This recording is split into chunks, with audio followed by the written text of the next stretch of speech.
La ventana se abre de nuevo para recibir a nuestro colaborador, el doctor Pedro Castillo, y vamos a hablar de la enfermedad llamada invisible, la fibromialgia, la fatiga crónica. También contamos en el estudio con la presidenta de la asociación AFibroMed, la señora Sandra Granado, para esta asociación para afectadas y afectados por estas enfermedades. Y bueno, pues esta enfermedad invisible, como se le llama, esta enfermedad crónica, caracterizada por ese dolor muscular, esquelético y esa fatiga, con otros muchísimos síntomas y bueno, que afecta a millones de personas en todo el mundo, la mayoría mujeres. Me preguntaba en Facebook, en nuestra página, si también a los hombres, después el doctor nos lo dirá. Y solo en España se estima que el 2,4% de la población mayor de 18 años encaja en los criterios diagnosticados de fibromialgia. Y eso teniendo en cuenta que muchos casos todavía no han sido detectados por tratarse de una patología con difícil diagnóstico. Buenas tardes, doctor Castillo. Bienvenido de nuevo al Baúl de los Recuerdos. Buenas tardes, gracias. Y buenas tardes, Sandra Granado. Hola, buenas tardes. ¿Considera, doctor, usted que esta enfermedad es incapacitante? Por supuesto, como una depresión crónica severa con tentativas de suicidio, evidentemente. La fibromialgia como enfermedad crónica caracterizada por un dolor generalizado, etcétera, y bastante refractario al tratamiento porque no se hacen correctamente los tratamientos. Evidentemente, puede acabar siendo una enfermedad incapacitante. ¿Y podríamos decir que hay un componente genético en esta enfermedad? Sí, hay un componente genético, pero menos importante de lo que yo pensaba hace 1 año, 2 años atrás. Todo esto lo explicaré en mi libro, que espero que esté disponible para finales de noviembre. Uh-huh. ¿Qué pruebas o criterios se emplean para diagnosticar la fibromialgia y para no confundirla con otras enfermedades?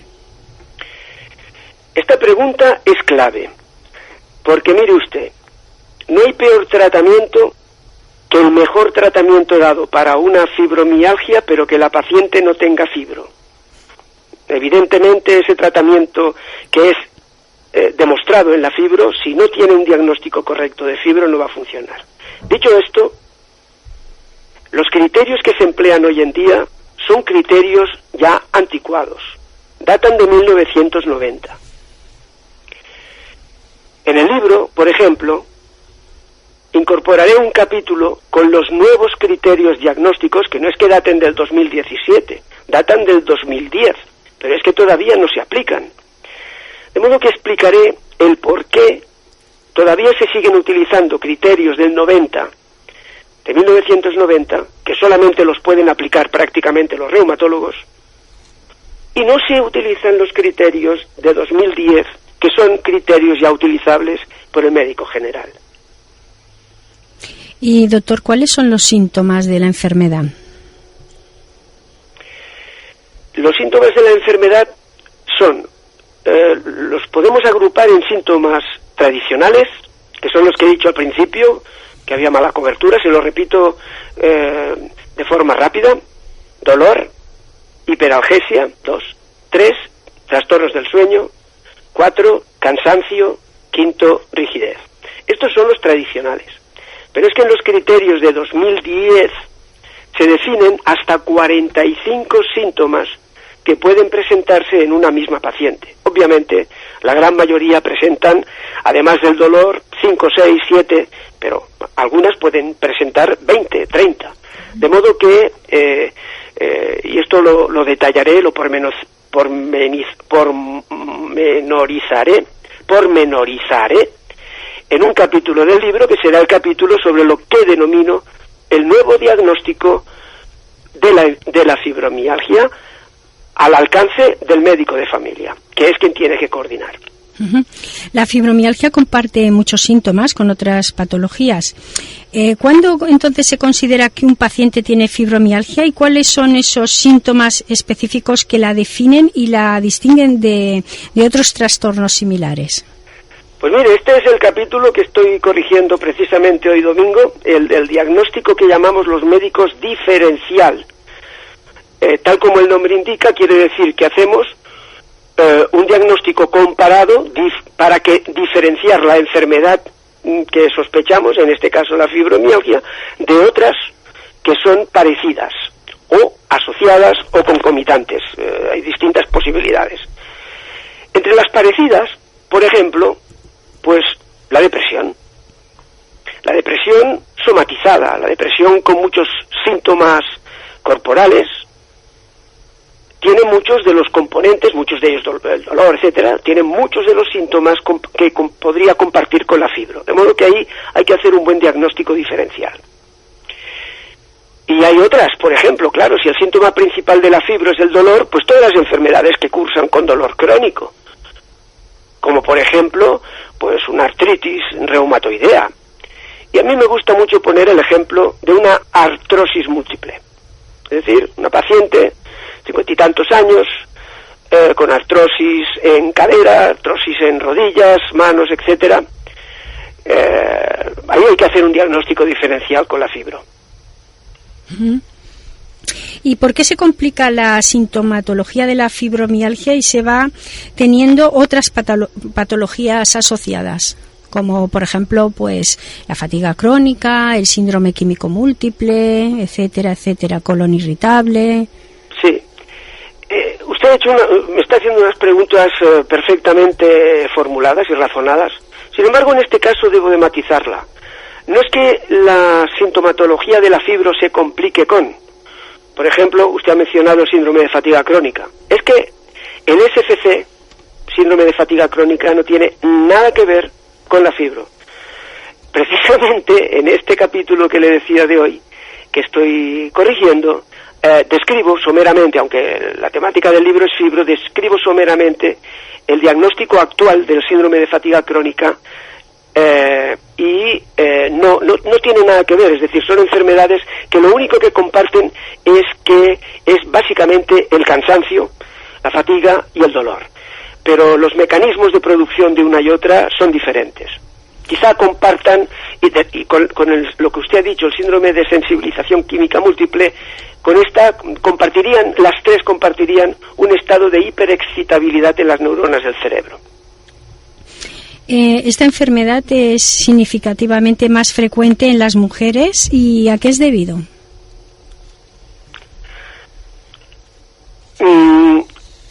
Cuando uno dice esta enfermedad es significativamente más frecuente en las mujeres, piensa que la razón es ¿cuál? Hormonal, endocrina, ginecológica, ¿no? La endocrinología ginecológica, las hormonas. No. En este libro demostraré que son 4 factores de riesgo que concurren más frecuentemente en la mujer y que son los causantes de que la mayoría de pacientes sean mujeres.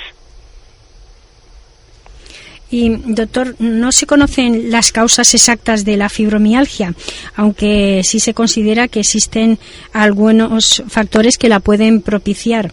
¿Hay alguna forma de prevenir su aparición? Bueno, no se conocen las causas. Demostraré que esto es falso. Sabemos cuál es la causa original de los distintos tipos de fibromialgia que describiré en el libro. Por lo tanto, la causa original más probable o cierta, y sabemos también sabemos cuáles son los factores desencadenantes de. Por lo tanto, no es que no se conozcan, es que todo el mundo dice que no se conocen, pero es porque no han analizado bien el problema. Doctor, pero hay algunos factores desencadenantes de esta enfermedad, como podrían ser, pues, el estrés, ese estrés físico o estrés emocional, que, bueno, se suele decir que está asociado a la aparición de la fibromialgia. Muy importante, súper importante. Usted ha dado en la diana. Es decir, el factor desencadenante primordial de la cascada de mecanismos neurológicos que dan lugar a los múltiples síntomas de la fibromialgia, el más importante lo acaba de decir usted.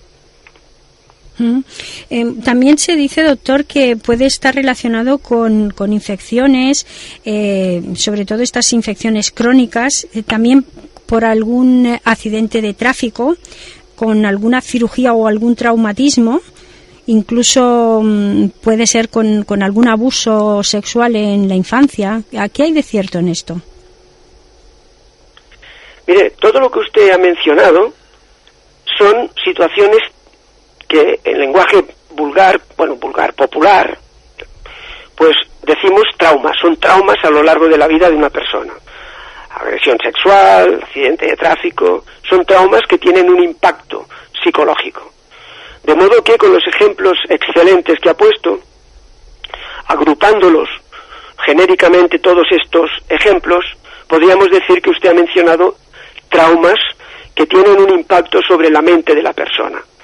Por lo tanto, es cierto que estas y muchas otras situaciones, más bien otras, que no las que ha dicho, afortunadamente no son tantas las agresiones sexuales, no son tantos los accidentes de tráfico, etcétera, etcétera, son las circunstancias que propician que una persona desarrolle un síndrome fibromiálgico.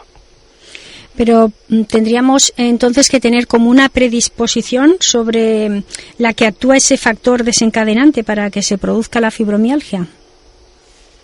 Perfectamente.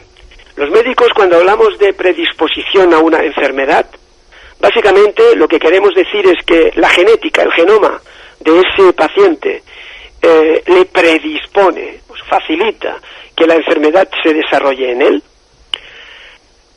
Por ejemplo, Angelina Jolie tenía un problema con el gen supresor del cáncer de mama, el BRCA, el BRC tal, y pues decidió inteligentemente pues hacerse una mastectomía para prevenir el desarrollo del cáncer. Este sería el factor desencadenante. Es cierto, la genética es el factor desencadenante primordial, pero hay otro que describiré en el libro y que es muy importante en la mujer. ¿Por qué esta enfermedad no salen las pruebas como analíticas o otras pruebas? ¿Por qué es tan desconocido entonces para los médicos? Bueno, son dos cosas distintas. Que no salgan pruebas analíticas y otras como son el diagnóstico por imagen, etcétera, radiografías en las articulaciones, y otra que sea desconocida por los médicos. Es decir, el hecho de que sea desconocida por los médicos no tiene nada que ver con que no tenga pruebas analíticas. O sea, es desconocida por los médicos porque ha estado viciada por enfermos simuladores, como le he dicho antes. Este es el motivo principal de que los médicos no se hayan interesado mucho por esta enfermedad y la tengan ahí como una cosa colateral. Poco importante. Bueno, que le dicen a la mujer, todo está en su cabeza, o sea, son imaginaciones suyas, salga, pasee y distráigase, lo cual es absolutamente improcedente, si es una verdadera enferma, por supuesto. Entonces, por lo tanto, no tiene esto nada que ver, el desconocimiento de los médicos, con la falta de pruebas analíticas. Y la falta de pruebas analíticas tiene una respuesta fácil para los que ya conocemos muy bien la enfermedad, que es que no hay lesiones en los órganos y no hay lesiones en los tejidos. Al no haber lesiones, y no sé, por ejemplo, también una enfermedad como el lupus eritematoso sistémico, el LES, que es una enfermedad autoinmune, no hay autoanticuerpos, etcétera, etcétera. Es decir, entre que no hay lesiones y no es una enfermedad, por ejemplo, autoinmune, pues claro, no hay parámetros analíticos en análisis de laboratorio, ni tampoco imágenes radiográficas en una radiografía simple que identifiquen a estos enfermos. Y doctor, ¿es cierto que la resonancia magnética cerebral se pueden ver diferencias de un cerebro sano al de una persona con fibromialgia? Sí, pero esto es como cuando dicen el rollo este del triptófano, que es un invento esto de, como digo en mis vídeos de Ana María, la Justicia y compañía, es un invento, un cuento chino. Dicen, el triptófano la serotonina está baja en la depresión. Por lo tanto, vamos a dar triptófano, que es un precursor de la serotonina, y esto irá bien para que la gente esté más alegre, más contenta, más feliz, más optimista. Bueno, bien. Dicho esto, y no tiene, el razonamiento parece correcto, pero no lo es. Entonces, volvamos a la resonancia magnética cerebral. Mire usted, o sea, estos estudios de resonancia magnética no se van a poder utilizar por distintas razones en el diagnóstico de la fibromialgia, porque lo primero de todo es que no sabemos, bueno, yo intuyo bien, pero en general no sabemos que esto sea causa o consecuencia de la fibromialgia. Es decir, quiero decir que estamos viendo en el cerebro una actividad traducida en imágenes que es la actividad que corresponde a los síntomas que presenta el paciente. Pero esto no nos está diciendo que esa sea la causa, una lesión en el cerebro o una hiperexcitabilidad de las neuronas del cerebro sea la causa de, sino que desde mi punto de vista, y como explicaré en el libro, más bien es un mecanismo por el que ese ser, esa persona, a través de su cerebro, su sistema nervioso central, desencadena una serie de mecanismos que dan lugar a los síntomas. Por lo tanto, estas pruebas de resonancia magnética lo único que nos enseñan es lo que está ocurriendo en su cerebro para producir los síntomas, no que eso sea una lesión que causa la fibro. Uh-huh. Y doctor, para las personas que nos están escuchando y que aún no sepan lo que les está pasando, ¿cuáles son esos puntos dolorosos que nos llevarían a sospechar que una persona padece fibromialgia? Pues mire, son 18 puntos. En la definición antigua, que como decía, y es muy importante que lo remarque, es una definición que prácticamente solo la podía practicar el reumatólogo, eran 18, y se exigía en la definición antigua 11 de los 18 como mínimo. Lo más importante para decir aquí son puntos, son dos cosas. Uno, son 18 puntos que están distribuidos en pares, por lo tanto son simétricos, por lo tanto en cada lado del cuerpo hay 9. 9 a la derecha, 9 a la izquierda, que van descendiendo desde la cabeza hasta la rodilla. Esto es lo más importante, punto número 1, y lo segundo más importante, punto número 2, es que no son puntos articulares, porque las articulaciones no están inflamadas, ni tampoco están degeneradas como una artrosis en la fibro. Son puntos más bien de zonas próximas a la articulación, pero no son propiamente puntos dolorosos articulares. Uh-huh. ¿Y por qué los medicamentos contra el dolor no funcionan? No es que no funcionen los medicamentos contra el dolor, es que es otra de las, lo que llamo mitos, falacias, en relación con la fibro. Es decir, mire usted, el dolor de la fibro fundamentalmente es un dolor que los médicos denominamos dolor neuropático, es decir, es un dolor que tiene un mecanismo neurológico. Y para este dolor neuropático, pues los analgésicos convencionales, por ejemplo, una paciente me decía que uno de sus facultativos le diga, de la unidad del dolor, nada menos, tome usted Nolotil, que el Nolotil es la dipirona magnésica, y eso es un antiespasmódico, y aquí estos dolores no son por un espasmo. Un espasmo es un cólico renal, un espasmo es un espasmo intestinal de un colon irritable, pero no el dolor que tiene el fibromialgico.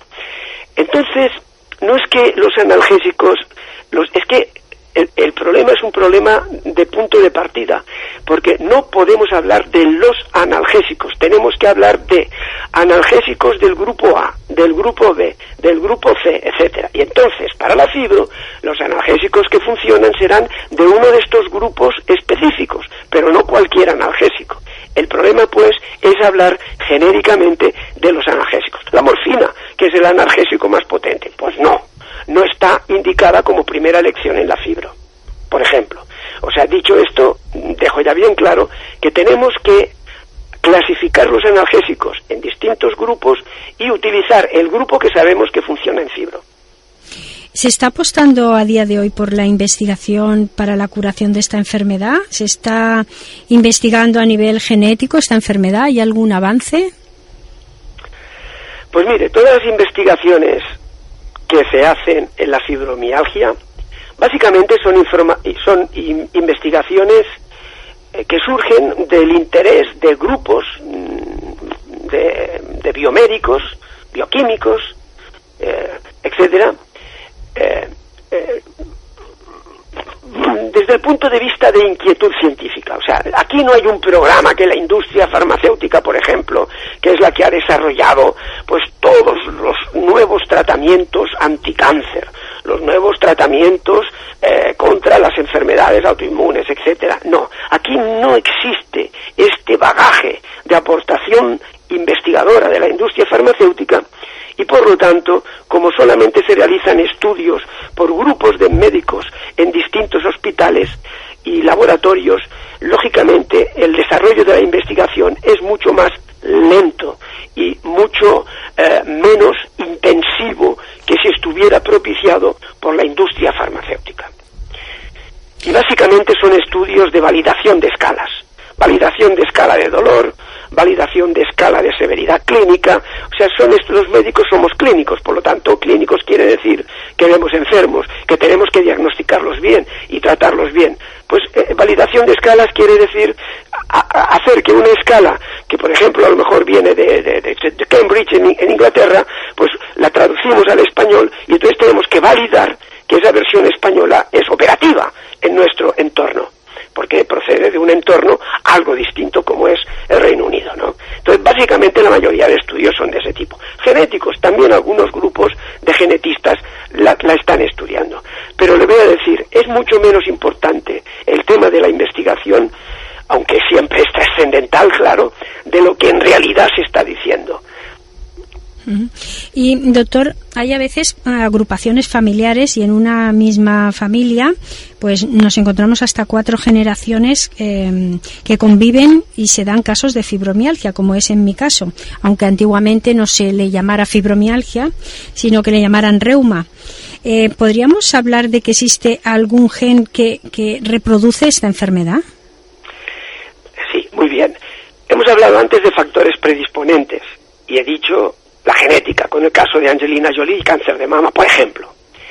Entonces, sí, hablando de investigación que usted acaba de comentar, pues efectivamente, grupos de genetistas han encontrado lo que llamamos, y voy a decir el término porque cada vez es más importante el ADN, cada vez es más importante a nivel público, global de la sociedad, la genética, por lo tanto voy a mencionarlo, polimorfismos genéticos.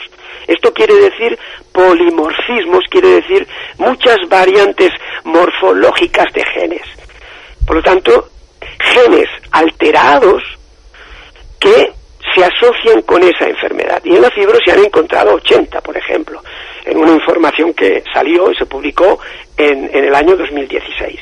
De modo que sí, existen, no un gen, existen hasta 80 o más polimorfismos genéticos asociados, aunque no son exclusivos de la fibro, y este es el problema. Si fueran exclusivos, tendríamos un diagnóstico genético, claro, pero no son exclusivos. Y doctor, ¿cuál sería el tratamiento que puede ayudar a mejorar la calidad de vida de los pacientes con fibromialgia? En el libro voy a hacer mucho énfasis en lo que llamo la tríada terapéutica. Punto número 1. Tríada terapéutica quiere decir 3 tipos de terapias distintas, pero que suman. La primera van a ser distintos grupos de fármacos, de medicamentos. No utilicen jamás el término drogas, que es una traducción horrible de drugs, que es el término como los anglosajones denominan a los medicamentos. Claro, si seguimos traduciendo medicamentos, drugs, lo que son medicamentos en castellano, o fármacos por drogas, mal estamos haciendo a la sociedad. No lo ha hecho usted, pero aprovecho para decirlo, porque es un tema que tengo pendiente de divulgarlo. Entonces, tratamientos, los fármacos, los medicamentos. Tenemos medicamentos muy buenos, ya los tenemos. Punto número 2. La psicoterapia, distintos tipos de psicoterapia que habrá que individualizar en función de cada paciente. Definiré 3 grupos de fibromiálgicos, cada uno de los cuales tendrá unas necesidades específicas del tratamiento 1, fármacos, del tratamiento 2, psicoterapia, y del tratamiento 3, que son las terapias físicas, que incluyen fisioterapias, etcétera, relajación, todo esto, y también, evidentemente, el ejercicio suave a moderado específico para estos enfermos. Esto es fundamental. Los fracasos terapéuticos vienen de no hacer bien el tratamiento. Doctor, por ejemplo, en mi caso no ha funcionado el tratamiento farmacológico, tampoco el ejercicio como el tai chi, ni el yoga, ni el aguayín. Lo único que me funcionó fue la terapia cognitiva conductual, que es la que me ayudó a poner prioridades en mi vida y a dejar de hacer cosas cuando no puedo. ¿Qué hay de verdad y de mentira en esos tratamientos que nos ofrecen como la ozonoterapia, la cámara hiperbárica, etcétera?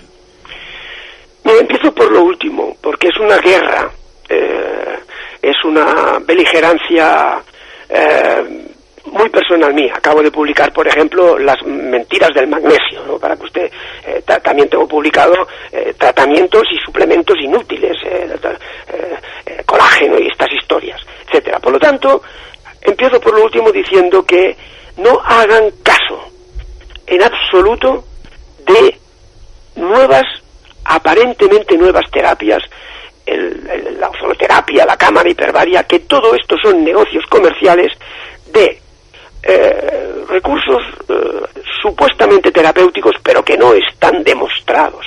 Y como siempre digo, primero usted demuestre que eso funciona con un ensayo clínico controlado, según la ciencia médica, y luego promociónelo, pero no al revés. No empiece comercializando algo porque aparentemente hay una teoría de no sé qué, pero que no ha demostrado que eso realmente funcione. Esto en cuanto a lo que no funciona. Y en cuanto a lo que funciona, lo que le he dicho antes, le aseguro que la combinación de lo que le he dicho antes. ¿El problema cuál es? El problema es que una vez más estamos hablando de los medicamentos. Es un error, porque mire usted, una carrera de farmacología que es clínica, que es especialista en medicamentos, son 4 o 5 años en mi etapa. 4 o 5 años, por lo tanto, entenderá usted que hay pues cientos de grupos de medicamentos distintos. Por lo tanto, la primera pregunta que yo le haría es: ¿qué medicamentos tomó usted que no le funcionaron? Y yo le contestaré cuando me lo diga si eran o no medicamentos adecuados para la fibro. Si me quiere decir alguno que recuerde. Pues como ya me ha dicho algunos antes, ya hay uno que la verdad que me dieron que no, como es el Nolotil, que me lo ha nombrado. Por supuesto que no, eso es un error. Ni el Dolovoltaren. Bueno, he probado muchísimos porque la verdad es que como tengo síndrome químico múltiple, pues algunos me sientan muy mal y tampoco los puedo tolerar. Pero bueno... Es que no le han dado... Claro, no me extraña que usted, insisto, a partir de ahora no hablen de los medicamentos, digan medicamentos del grupo de la morfina, medicamentos del grupo de los AINES como es el Voltaren, que es el diclofenac, etcétera, que tampoco tiene nada que ver con la fibro, porque es un antiinflamatorio. AINES antiinflamatorio en esteroideos, el Voltaren y el Dolovoltaren no son los analgésicos para la fibro. Entonces, claro, ¿por qué la mala prensa de los analgésicos en la fibro? Pues porque los médicos desconocen, en este caso para la fibro, desconocen que hay que utilizar grupos concretos que han demostrado eficacia para la fibro. No cualquier analgésico o un antiinflamatorio que no tiene nada que ver con la fibro, un antiinflamatorio.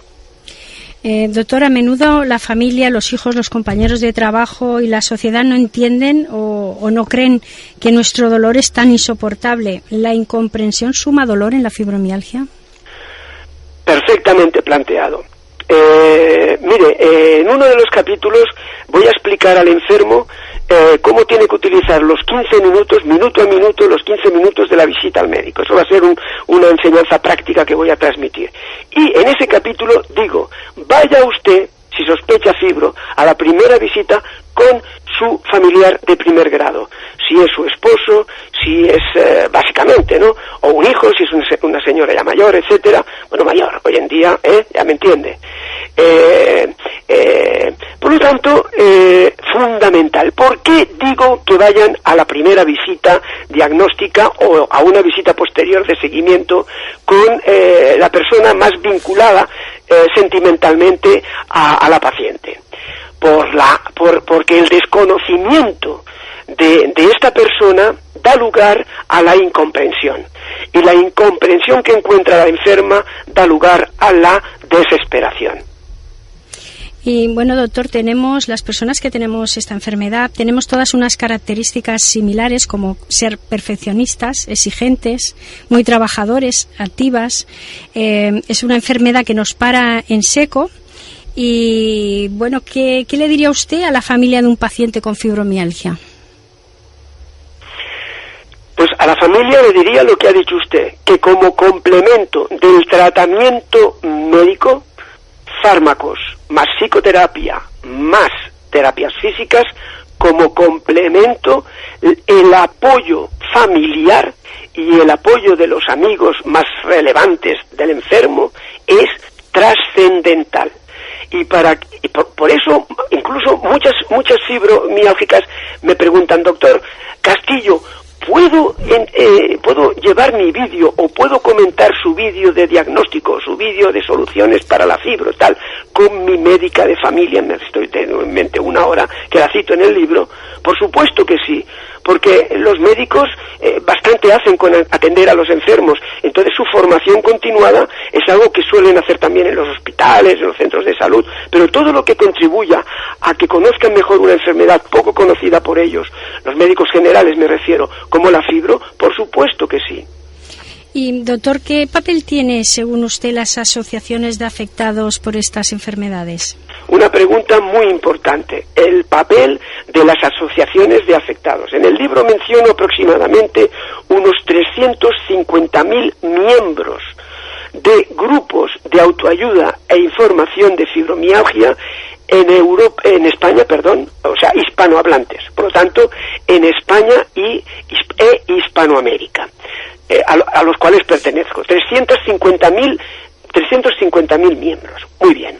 Entonces, fíjese usted, por un lado, la magnitud del problema, que ya ha cifrado antes, al inicio de la entrevista, pero también la importancia que tiene la interacción entre los enfermos de los distintos grupos de autoayuda e informativos. Mire usted, hay grupos cuyo efecto, algunos grupos pocos, pero algunos, cuyo efecto acaba siendo, diría que hasta nocivo. ¿Por qué? Porque se retroalimenta el sufrimiento de una con el sufrimiento de la otra, y es como un no salir de un círculo vicioso quiere decir un círculo contraproducente, negativo, del sufrimiento, de la desesperación, de la hostilidad contra los médicos, etcétera, etcétera. Los grupos de autoayuda son súper importantes, y no digamos ya los grupos reivindicativos. Estos, cuidado, porque los médicos se ponen de alerta cuando grupos reivindicativos, ya lo he dicho antes, tema de incapacidades y tal. Ahora bien, los grupos en los cuales se transmiten mensajes de positividad, es decir, una puede, por ejemplo, que una diga, pues yo he decidido coger al toro de la fibromialgia por los cuernos y yo salgo adelante. Yo me motivo y cada día pues voy a hacer ejercicio, un poquito de ejercicio, hablo con las amigas, me programo mis actividades, por lo tanto tengo mis compromisos, intento reanudar tal. Quiero decir que los grupos tienen que, y luego no digamos también que tienen que proveer, por lo tanto, inputs, tienen mensajes positivos, pero no negativos, sino mensajes positivos para las enfermas que puedan ser útiles para ellas, y también informaciones. Y cuidado con las informaciones, porque el negocio de la fibro es tan inmenso que hay cantidad de proveedores de información que buscan los grupos para conseguir, conseguir reproducciones, visualizaciones, porque así ganan ingresos por publicidad, etcétera. El tema está muy viciado, y por lo tanto muchos grupos me preguntan, doctor, ¿qué opina usted de esto que dice este artículo o esta web? Y yo le digo, no hagan ni caso. Afortunadamente, en este año y pico que llevo ya interaccionando en Internet con las pacientes fibromiálgicas, veo ya que las administradoras de muchos grupos, incluso pacientes, miembros de grupos, ya muestran escepticismo ante noticias que proceden de fuentes de fiabilidad, de rigor dudoso o nulo. Bueno, doctor. Doctor, tenemos aquí en el estudio a la señora Sandra Granados, presidenta de Fibromed, y vamos a ver qué opinión y qué nos puede ella contar. Entonces, me gustaría preguntarte, Sandra, bueno, en tu asociación, pues si hacéis un asesoramiento a los pacientes, a los familiares, tanto a nivel médico o emocional, un apoyo, no sé, ¿de qué tipo? Pues sí, bien lo ha plasmado el doctor Pedro Castillo, evidentemente. Sí que apoyamos tanto a enfermos como a familiares para una aceptación a la enfermedad. Debemos poner hincapié, como ha dicho el doctor, a saber si el enfermo se le ha diagnosticado correctamente la enfermedad. Pues a veces se puede incurrir a una mala praxis del diagnóstico, entonces evidentemente complica la situación. Evidentemente esto lo aclararía y se incorporaría a nuestros especialistas médicos, ¿no? En este caso el doctor Pedro del Castillo, de saber si a esta persona se le ha diagnosticado correctamente la fibromialgia, ¿no? Porque como él bien dice, se empiezan a tomar medicamentos que nada tiene que ver con la enfermedad, entonces puede llegar incluso a causar daños colaterales y a empeorar el síntoma, ¿no? Entonces nosotros queremos ser un guía para acompañar al enfermo de cómo afrontar lo mejor posible esta enfermedad y poder tener una calidad de vida, que la base sólida empieza en la actitud, como bien ha remarcado el doctor, ¿no? En la actitud positiva y en la actitud de coger el toro por los cuernos, evidentemente. ¿En tu asociación cómo son? ¿Hacéis reuniones? ¿Hacéis algún tipo de terapia? Bueno, la asociación se va a dedicar al apoyo y aparte a hacer reuniones, evidentemente, pero reuniones que nada tienen que ver al modo queja, al modo victimismo, al modo Dios mío, ¿qué va a ser de mí? ¿No? Al contrario, vamos a hacer unas reuniones las cuales podamos dar toda la positividad que pueda querer el enfermo en este caso, ¿no? El ayudarlos a llevar una guía y a intentar que la actitud cambie. O sea, tenemos que fusionar tanto la medicina como las terapias conjuntivas, que son terapias de refuerzo, o sea, las que ayudarán a que ese medicamento posiblemente tenga más afectación que no a dedicarse solo a medicarse. O sea, ayudar a la inteligencia emocional, educarla para poder llevar la enfermedad mucho más pasiva. Tú también eres enferma de fibromialgia. ¿Qué testimonio nos puedes dar sobre la enfermedad? Bueno, en primer lugar, yo personalmente tuve muchos altos y bajos, ¿no? Y esto lo provocaba no aceptar la enfermedad. Entonces creas una resistencia emocional que acabas empeorando, ya que nuestra batería, como bien sabes, de energía siempre está al mínimo, ¿no? Tienes que estar constantemente guardando un poquito de energía y no gastándola para poder encontrarte bien y poder ir tirando, ¿no? A ver, para las personas que tienen mayor resistencia son todas aquellas que tienen problemas en ámbito de que tenga hijos, que tenga responsabilidades familiares. Es mucho más difícil el poder, a lo mejor, que es justificada totalmente porque es un estrés adquirido a la enfermedad, ¿no? Por eso Fibromed quiere ayudar a guiar a todas aquellas personas que necesitan que las tiendan una mano, ¿no? Para conseguir una mayor aceptación a la enfermedad, ¿no? Es muy importante el apoyo social y familiar, ¿no? Que es lo que hablaba el doctor, que depende de qué ámbito te estés moviendo, todo tu entorno o te puede perjudicar o te puede ayudar, ¿no? Entonces, a Fibromed quiere dar esa empatía al enfermo para ayudarle a salir a veces de ese laberinto, ¿no? ¿Cuándo te fue diagnosticada tu enfermedad y cómo cambió tu vida? ¿Cómo la afectó? Bueno, yo fui diagnosticada hace 7 años. Mi vida cambió totalmente. Tuve que cerrar un negocio y, bueno, al fin y al cabo tuve que reinventarme, ¿no? Como aquel que dice. Me dolieron mucho los juicios que se hicieron gente que no me conocía de nada. Y, bueno, es una fase muy complicada, pero una vez aceptas y buscas el camino que se adapta a ti, y vuelvo a repetir, es importante el amor y el entendimiento de las personas de alrededor.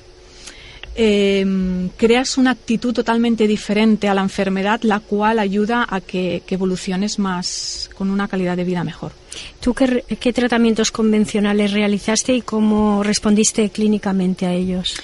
A ver, sí que es cierto que al principio sueles llevar un cóctel de medicación brutal, el cual puede afectarte a otro nivel, ¿no? Y no avanzas. Cuesta cambiar el rol, pero con un buen facultativo médico, el cual tenga una buena empatía con el enfermo, puedes llegar a conseguir ese equilibrio, ¿no? O sea, el que el médico te pueda... evidentemente no podemos automedicarnos nosotros ni dejar medicación y nuestro facultativo médico es el que tiene que decir lo que tengo que tomar y lo que tengo que dejar de tomar. Pero sí que es cierto que cuando fusionas cuando fusionas con las terapias conjuntivas y llegas a poder adaptarte a tu actitud como positiva, cambia todo, ¿no? Tu calidad de vida cambia. Yo personalmente, gracias a que corregí ese poder de la actitud, que no es fácil, evidentemente necesitas gente profesional que te esté ayudando y que te llegue a que te enriqueza como inteligencia emocional, puedes cambiar y puedes llegar a tener una calidad de vida mucho mejor que no el victimismo, el que, porque a mí, las pocas ganas que muchas mujeres tienen de arreglarse porque se encuentran mal. Entonces tienes que cambiar la actitud. De esa manera ayudas a que tengas esa fuerza de voluntad para salir, para poder maquillarte. No podrás llevar los tacones que normalmente llevabas, pero ya encontrarás otros. Es igual, te pones plataformas, no pasa nada. Pero siempre con esa positividad importante y sobre todo siempre guiada por un facultativo médico que es el que dispone más en tu guía en esta enfermedad, ¿no? ¿Cómo llegaste a decidir voy a hacer una asociación como Afibromed para ayudar a los demás? Bueno, yo en particular pues por lo vivido, por lo que yo he vivido, ¿no? Porque por lo que yo he vivido en mis carnes, ¿no? En el sentido de que necesitamos que nos guíen y yo encontré un guía perfecto, un doctor el cual tuvo mucha empatía conmigo. Encontré al doctor Pedro del Castillo, que también es una estelísima persona como guía en empática con el enfermo, en este caso empática con el enfermo. Entonces, bueno, yo quiero trasladar mi mensaje y decirle a todas aquellas mujeres que tienen esta enfermedad que cambiando la actitud, que no es fácil, repito, que no es fácil, podemos conseguir un equilibrio tanto emocional como médico. Lo más necesario es seguir concienciando a la sociedad y sobre todo pues al gremio médico sobre la fibromialgia y sus consecuencias, decirles pues eso, que hace falta más investigación, más información para los profesionales y sobre todo que exigimos un trato digno en los servicios de salud, ya que a pesar de haber sido reconocida por la OMS hace más de 20 años, seguimos encontrando pues numerosos médicos que niegan su existencia y tratan pues eso a pacientes pues con una falta de tacto increíble. Exacto. Y ya es hora de que todo esto cambie. Exacto. Por eso pues es muy importante pues gente como el doctor Castillo que difunda esta enfermedad, que hable alto y claro, como lo hace tanto para sus colegas como para los pacientes. Evidentemente. Y gente que a través de las asociaciones como la tuya, Sandra, pues ayuden a que esta enfermedad esté presente y se investigue para ver si encontramos una curación, ¿no? Y para terminar, doctor Castillo, díganos cómo pueden escuchar y ver esos vídeos divulgativos que tiene usted en YouTube las personas que quieran aprender más sobre la enfermedad o encontrar esos consejos sobre el tema. Pues mire, en YouTube tengo vídeos dedicados a distintas enfermedades, menopausia, cáncer de mama, etcétera, etcétera, pero en relación específica con la fibro tengo 4. Que son uno, que es el vídeo completo del año 16, que es el que ahora voy a actualizar con el libro. Después tengo otro que es el vídeo sobre cómo hacemos hoy el diagnóstico, o cómo tenemos que hacer hoy el diagnóstico. Y luego tenemos 2 vídeos más, por lo tanto serán 4, que hablo de las causas del fracaso de la fibro, lo que denomino el fracaso de la fibro, y las soluciones. Entonces, estos 4 vídeos, junto con los otros, pero estos 4 vídeos fibro los pueden ver en mi canal médico del YouTube, que es Doctor Pedro Castillo, tal cual. Doctor Pedro Castillo en el canal médico de YouTube. Y luego en el Facebook en el Facebook hay mucha interacción con las enfermas de fibro, mucha interacción, o sea,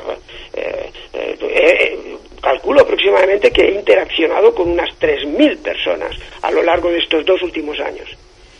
Y está ahí escrito todo lo que hemos intercambiado de información. Preguntas, respuestas mías, etcétera, etcétera. Pues, Sandra, tú recuérdanos también cómo pueden contactar con tu asociación. Bien, nuestra asociación es www.afibromed.org. Encontrarán allí toda la información de los avances que se está realizando en la asociación, en nuestra página. Recordar a los oyentes que a Fibromed todos los socios, la suscripción de socios son gratuitas. No hay cuotas anuales ni mensuales. Aquí lo único que vamos es ayudar y vamos a unir lazos con otras asociaciones para poder hacer la voz más alta y poder ayudar a todas aquellas personas que necesitan un guía emocional, incluso médico en este caso, ¿no? Nosotros, tenemos la presentación oficial que la realizaremos en el Centro Sociocultural donde estará la presencia del doctor Pedro del Castillo. Y haremos la presentación el 18 de noviembre a las 12 horas en el Centro Social Cultural del Retiro en Sitges. Bueno, nosotros en la página de Facebook de Fibromed y en nuestra web pueden entrar y encontrarán toda la información para que las personas vayan informándose de todos los adelantos que vamos haciendo. Importante también informar que la conferencia y la presentación que vamos a realizar el 18 de noviembre para informar a los oyentes, también se trasladará en directo, en videoconferencia, en el Facebook de la página de Afibromed y en la página del doctor Pedro Castillo. En este caso. Muy interesante. Bueno, pues gracias a los dos por contribuir a hacer presente esta enfermedad y ayudar a los pacientes en su desesperación muchas veces. Muchas gracias, doctor Pedro Castillo. Gracias a ustedes y la felicito por las preguntas. Gracias, doctor. Decía Frida Kahlo que me entenderás cuando te duela el alma como a mí. Muy bien. Pues sí. Bueno, un abrazo, doctor, y hasta muy pronto. Gracias, Adiós, gracias doctor. por la evocación de Frida Kahlo también. Muchas gracias. Hasta pronto. Adiós, doctor. Buenas tardes. Adiós, Sandra. Adiós.